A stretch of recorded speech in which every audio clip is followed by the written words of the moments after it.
आइए आज हम वैगनर के महाद्वीपीय विस्थापन सिद्धांत के बारे में वर्णन करते हैं। एल्फ्रेड वैगनर एक जर्मन मीटरोलॉजिस्ट था। वह विश्व के अलग अलग महाद्वीपों के जलवायु के बारे में अध्ययन कर रहा था, तो उन्होंने बहुत ही चौंकाने वाले तथ्य देखे।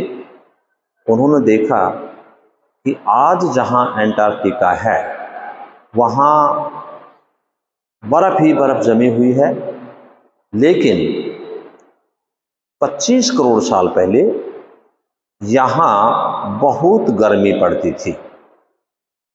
इसी प्रकार से आज जहाँ बहुत गर्मी पड़ती है, उन क्षेत्रों में करोड़ों साल पहले हिम की नदियाँ बहती थी। फॉर एग्जाम्पल, दक्षिणी अमेरिका के कुछ भाग, दक्षिणी अफ्रीका के कुछ भाग, दक्षिणी भारत, ऑस्ट्रेलिया और हमारा राजस्थान का मरुस्थल, इन भागों में आज गर्मी पड़ती है, लेकिन करोड़ों साल पहले यहाँ पर हिम नदियों के अवशेष पाए गए हैं। इनको देख करके उनको लगा कि ये कैसे हो सकता है। इसके लिए उन्होंने इस प्रॉब्लम को सोल्व करने के लिए उनके मन में दो विचार आए। पहला ये था, यदि महाद्वीप स्थिर रहे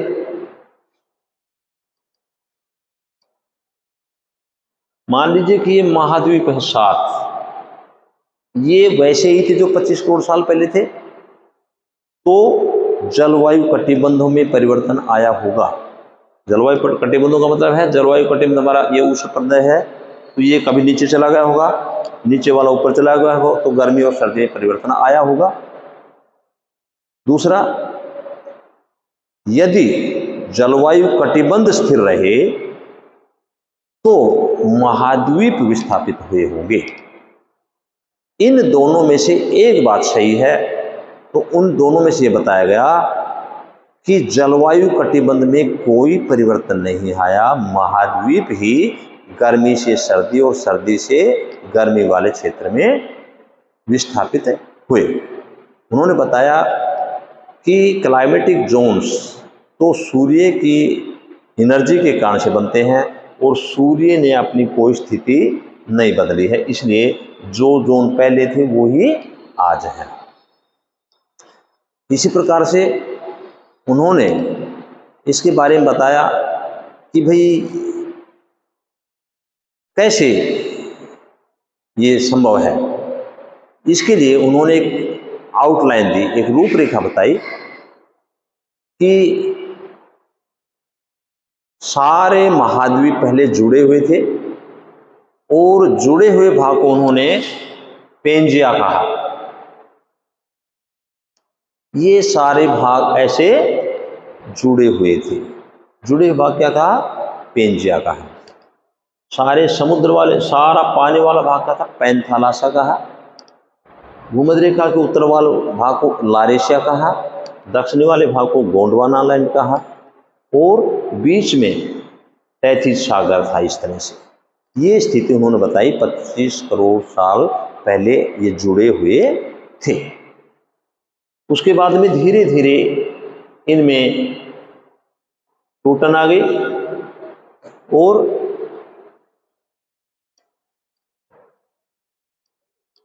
महाद्वीप, ये possible reasons of climatic changes, ये तो मैंने बता ही दिया। उसके बाद में यूएस जियोलॉजिकल सर्वे ने भी ये बताया है कि महाद्वीप पहले जुड़े हुए थे 25 करोड़ साल पहले। 20 करोड़ साल पहले धीरे धीरे ये दो भागों में टूट गए, धीरे धीरे टूटते जा रहे हैं। 14.5 करोड़ साल पहले जुरासिक पीरियड के अंदर महाद्वीप इस तरह से टूट रहे हैं। 6.5 मिलियन ईयर्स पहले क्रिटेशियस युग के अंदर इस तरह से टूटते जा रहे हैं, और आज हमारा जो महाद्वीप है 7 इस तरह से बने हुए हैं।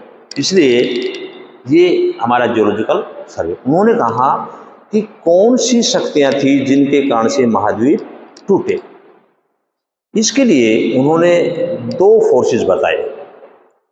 पहला है ग्रेविटेशनल फोर्स और फोर्स ऑफ बायनेंसी, जिसके कारण से कुछ भाग भूमध्य रेखा की ओर बढ़े। दूसरा है टाइडल फोर्स, ज्वारीय शक्ति, इसके कारण से कुछ भाग पश्चिम की ओर खिसके, ड्रिफ्ट हुए। इसमें उत्तरी अमेरिका और दक्षिणी अमेरिका टाइडल फोर्स के कारण से पश्चिम की ओर गए। भारत, ऑस्ट्रेलिया, अफ्रीका ये हमारे उत्तर की ओर भूमध्य रेखा की ओर गए। ये स्थितियां उन्होंने बताई। इसका बाद में अब हम इसके पक्ष प्रस्तुत करते हैं, कैसे बताएं कि महाद्वीप पहले जुड़े हुए थे और बाद में अलग अलग हुए। उसके लिए हम एक एक एग्जाम्पल हम बता सकते हैं। पहला है जिग्सा फिट, यानी कि आज के दिन ये महाद्वीप है। यदि हम दक्षिण अमेरिका और अफ्रीका के पश्चिमी तट और दक्षिण अमेरिका के पूर्वी तटों को मिलाते हैं तो उनकी स्थिति ऐसी बन जाती है। इनसे पता चलता है कि महाद्वीप पहले जुड़े हुए थे इस तरह से, बाद में अलग अलग हैं। इसी प्रकार से जिग्सा फिट नंबर 2, आज उत्तरी अमेरिका और यूरोप इस तरह से हैं, लेकिन पहले उत्तरी अमेरिका और यूरोप आपस में इस तरह से जुड़े हुए थे और सारे जुड़ करके इस तरह से बनी हुई स्थिति है। और एग्जाम्पल देख सकते हैं, इन क्षेत्रों को देख लीजिए, Australia, Africa, India, Africa, Madagascar, India और हमारा ऑस्ट्रेलिया, अंटार्कटिका, ये इस तरह से जुड़े हुए थे। इसका मतलब स्पष्ट है कि महाद्वीप पहले जुड़े हुए थे और धीरे धीरे अलग होते जा रहे हैं। अगला देखिए, एक एग्जांपल और है, पर्वतीय क्षेत्रों के बारे में देख लीजिए। यूरोप के पर्वत कैलिडोनियन माउंटेन्स बोलते हैं, अपलेशन उत्तरी अमेरिका के। आज देखते हैं यहाँ भी पर्वत हैं, ये भी पर्वत हैं, एक ही समय काल के बने हुए हैं। यदि हम इनको नजदीक लाते हैं, ऐसे ऐसे करके इनको नजदीक लाते हैं, तो क्या होता है, दोनों को मिलाइए, इनकी डायरेक्शन ऐसे बन जाती है। इसका मतलब है कि महाद्वीप पहले जुड़े हुए थे, बाद में टूटने के बाद में ये महाद्वीप हमारे माउंटेन पर गए। एक ये है रॉकीज पर्वत और एंडीज पर्वत, ये पर्वतमालाएं हैं। जब ये जुड़े हुए थे जब तो ठीक है, किंतु धीरे धीरे टाइडल फोर्स का पश्चिम को गए तो सियाल सीमा पर तैर रही थी। उसके बाद में सीमा ने सियाल पर ब्रेक लगा दिया, प्रेशर के कारण से यहाँ ब्रेक लगने से ये भाग भिचके और यहाँ पर जो है ये पर्वतमालाएं ऊंची खड़ी हो गई। इससे पता चलता है कि फोल्डेड माउंटेन है और ये पश्चिम को खिसकने के कारण से ऐसा हुआ है, इसे स्पष्ट होता है। नेक्स्ट हमारे देखते हैं अफ्रीका के पश्चिमी तट और दक्षिण अमेरिका के पूर्वी तट, दोनों को देखते हैं। तो यहाँ ये क्षेत्र, ये सारे ग्रेनाइटिक रॉक हैं, ये भी ग्रेनाइट रॉक है। इनसे पता चलता है कि जियोलॉजिकल एविडेंस से पता चलता है कि ये भाग पहले जुड़े हुए थे और बाद में टूट करके अलग हुए। इसीलिए इन क्षेत्रों में ग्रेनाइट रॉक है और इनमें भी ग्रेनाइट रॉक है, अन्यथा कैसे पॉसिबल होगा कि दोनों किनारों पर जो है एक जैसी चट्टानें पाई जाए।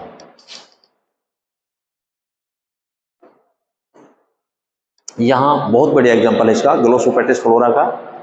दक्षिण America, Africa, Madagascar, India, Australia और ये अंटार्कटिका, ये ब्लैक कलर के जो क्षेत्र हैं, यहाँ ग्लोसोपेट्रिस नामक वनस्पति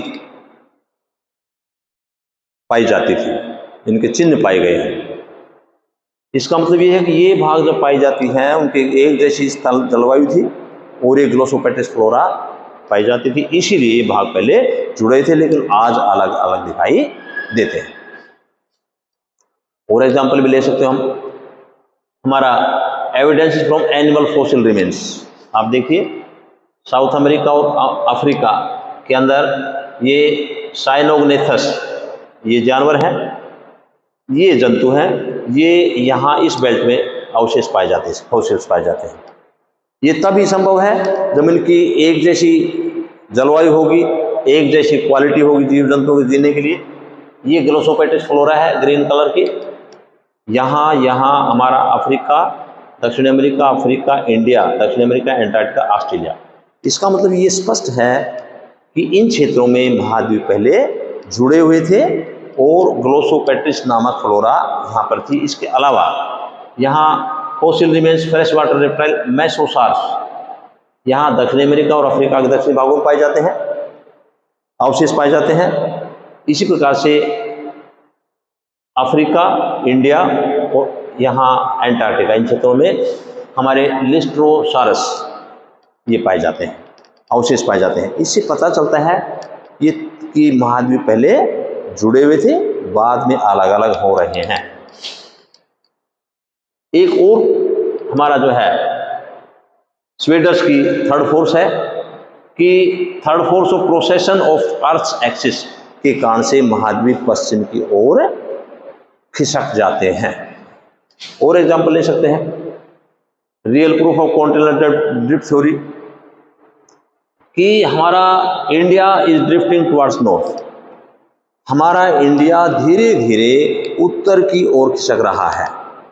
जीपीएस ग्लोबल पोजिशनिंग सिस्टम से बहुत ही अच्छी तरह पता चला है कि हमारा इंडिया पहले हमारा भूमध्य रेखा के दक्षिण में था, मेडागास्कर के पास था, और धीरे धीरे अलग होकर के ये उत्तर की ओर ड्रिफ्ट किया और आज भूमध्य रेखा के उत्तर में है और लगभग 5000 किलोमीटर की दूरी तय कर चुका है, जो हिमालय पर्वत जहां बना हुआ है। और लगभग ये हमारा अप्रोक्सीमेटली नॉर्थवर्ड एट 5 से 6 सेंटीमीटर प्रति वर्ष के हिसाब से धीरे धीरे चलता जा रहा है। और अभी भी जब भूकंप के झटके आते हैं तो हिमालय पर वो अंदर घुसता जा रहा है। इससे पता चलता है कि महाद्वीप पहले जुड़े हुए थे और अब भी ड्रिफ्ट कर रहे हैं। इसी प्रकार से ग्रीनलैंड के बारे में देखेंगे। ग्रीनलैंड धीरे धीरे पश्चिम की ओर खिसकता रहा है। 1823, 1870 और 1917 के अंदर डिस्टेंस नापी गई तो देखा गया कि हमारा जो ग्रीनलैंड है वो उत्तरी अमेरिका की ओर खिसकता रहा है। इसी प्रकार से पेलियोमैग्नेटिक एविडेंस बताते हैं कि मैग्नेट के कारण से हमारी पृथ्वी के अंदर ज्वाला अंदर का जो भाग है गर्म है, ऊपर आता है तो लोहे के कण आते हैं और मैग्नेट अपने हिसाब से रिवर्स मैग्नेटिक पोलरिटी के कारण से हमारे महाद्वीप खिसक जाते हैं। और भी है सी फ्लोर स्प्रेडिंग। आप देखिए अटलांटिक महासागर है, जहाँ पहले नहीं था, पहले जुड़ा हुआ था, धीरे धीरे पश्चिम की ओर जाने से हमारा समुद्र की तली फैलती जा रही है और उत्तरी अमेरिका और दक्षिणी ओर अमेरिका पश्चिम की ओर जाते जा रहे हैं और हमारी तली है समुद्र की वो फैलती जा रही है। इससे पता चलता है कि महाद्वीप पहले जुड़े हुए थे, बाद में अलग अलग हुए। अब जो है इनसे हम ये कह सकते हैं कि महाद्वीप पहले जुड़े हुए थे, बाद में अलग अलग हुए। इसकी सिद्धांत के क्रिटिसिज्म के बारे में हम कल चर्चा करेंगे और इसके कंक्लूजन के बारे में भी हम कल चर्चा करेंगे। Thank you very much.